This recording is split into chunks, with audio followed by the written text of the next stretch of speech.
I'll be performing Memoir of a Serial Killer. It's not like I do it in cold blood. Each time is a crime of passion. And what would life be without the glowing heat of excitement, of anticipation, and the thrill of what's to come? Empty. That's what it would be. I couldn't live an empty life. Everyone gets their kicks from somewhere, someone, something. This is how I get mine. It might not be the norm. Most people call it cruelty. But I couldn't live without what I do. I need to satisfy the beast within, craving for the next fix like a caught fish craves the sea. But my fix has nothing to do with drugs. No powder, liquid, or inhalant can fulfill my needs. I desire so much more. Something stronger. Something more potent. Something to fill the hole that widens with each day I go without. An act that brings an incredible high that no amphetamine could achieve. I need that feeling of accomplishment. The adrenaline rush felt when everything you've worked so hard for finally falls into place. No job could ever lift me the way the fulfillment of my fantasies do. Don't think I'm hollow. I'm not. I have thoughts and feelings and emotions. I felt the depression after the death of a loved one and the elation of marriage, committing myself to the one woman I love most in the world. I eat, sleep, and breathe, so surely I am human. And yet, society still calls me a monster, the Antichrist, something, not someone, to be feared. The concept seems alien to me. I have the sweetest wife and two beautiful daughters whom I adore. Their long flowing hair shining in the sunlight on long walks out in the park, giving the illusion of ethereal auras. I have a job and a social life, and have built up a home over the years. Some may call me prosperous, but I am a modest man.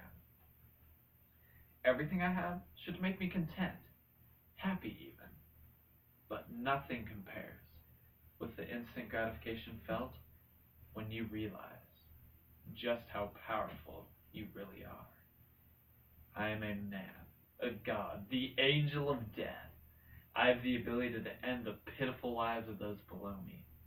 I'm an owl, only coming out at night to search for my next kill, soaring over the innocents below with wide eyes, then diving low with predatory precision and perfect aim. Never off target.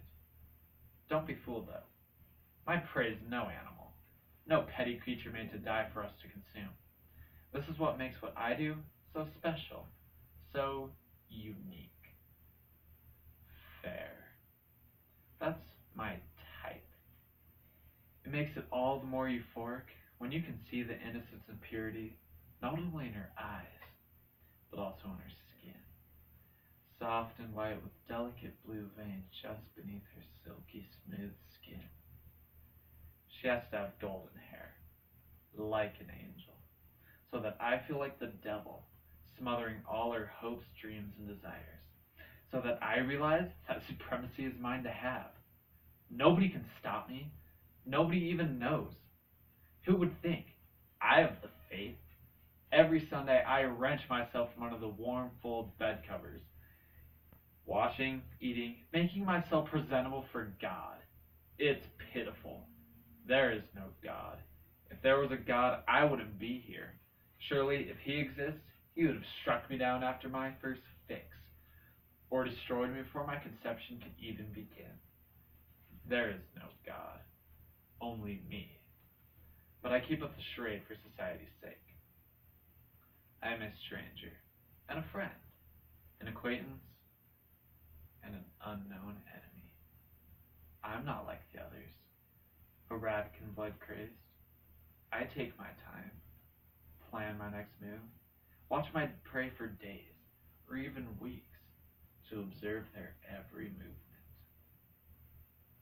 They ever see me lurking in the shadows, out of sight and mind. Then I lunge, choosing the moment carefully for maximum bewilderment, giving my prey no chance to escape. the frenzied panic in her eyes filling me with warmth and pleasure as I revel in the bliss of fulfillment. My thick, strong man hands gripping her neck and clenching ever tighter until her pale skin is as white as paper, and her soft lips are cold and faintly blue. And then my work is done. Another angel loses her wings, and my horns grow ever longer, the devil himself growing ever stronger. I don't do what I do out of hate, out of sadness, or revenge. It's something I need, something I could not live without, like an addiction. A person would shrivel and die without sustenance. This is my sustenance. It's not a choice, it's a way of life. My life force.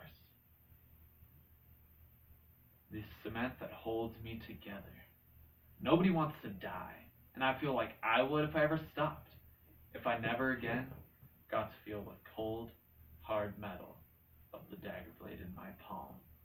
Never again got to hear the soft crunching sound as metal breaks through skin. Never again got to feel the exhilaration as my weight on top forces the blade down further and further, plunging through flesh, releasing thick, warm, crimson fluid.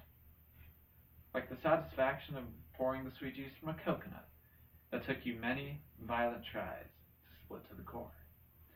So now, I ask you, have you ever felt as though you're being watched? Walks down a street at night, in the quiet darkness, and started at the sound of a cracking twig or mumbled breath. Taken the long route home, to avoid walking into the uncertainties of an alleyway. Sat at home and watched a horror film alone, and then not being able to leave the room and enter the unknown. Sinking deeper into your sofa, as though it will protect you. It won't save you. Nothing can. Because by now, I know everything about you. You're so predictable, fragile, unguarded. My path is clear, and I've been ready for a while now, just waiting. Stood in the corner behind you, and breathing quietly, so as not to disturb